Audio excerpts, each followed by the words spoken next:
Hello dear aspirants, ఇది previous question అండి. ఇలాంటి ప్రాబ్లమ్స్ అనేది 4-5 టైమ్స్ రిపీట్ అయినాయండి. సరే, ఒకసారి మనం సాల్వ్ చేద్దాం. మీరు నేర్చుకోండి ఫ్రెండ్స్, నేర్చుకుని మీ యొక్క ఫ్రెండ్స్కి షేర్ చేయండి. ఈ యొక్క వీడియోని లైక్ చేయండి. ఏదైనా డౌట్ వస్తే కామెంట్ రూపంలో తెలియపరచండి. When a number is divided by 216, ఏదైనా ఒక సంఖ్యకు 216 చేత భాగిస్తే ద రిమైండర్ ఈజ్ 43. శేషం ఏమొచ్చిందంటే 43 వచ్చిందంట. ఓకేనండి. When the same number is divided by 36, అదే సంఖ్యకు 36 చేత భాగిస్తే వచ్చు శేషం ఎంత అని అడిగాడండి. ఓకేనా ఫ్రెండ్స్, దీని యొక్క బెస్ట్ ట్రిక్ ఏంటంటే 36 కంటే 43 ఎంత ఎక్కువ ఉంది? 7 ఎక్కువ ఉంది. 7 మన ఆన్సర్.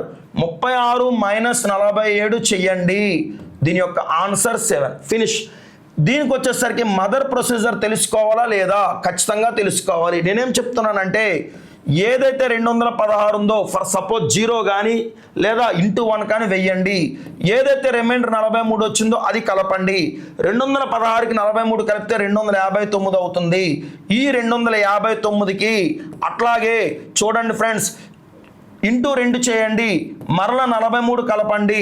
ఇక్కడ వచ్చే వాల్యూ ఏంటంటే 432కు 43 కలిపితే ఏమవుతుందంటే కనుక 3 2 5 3 4 7 475 అవుతుంది. ఈ 259కి ఏం చేద్దామంటే, ఓకేనండి, 36తో డివైడ్ చేయండి.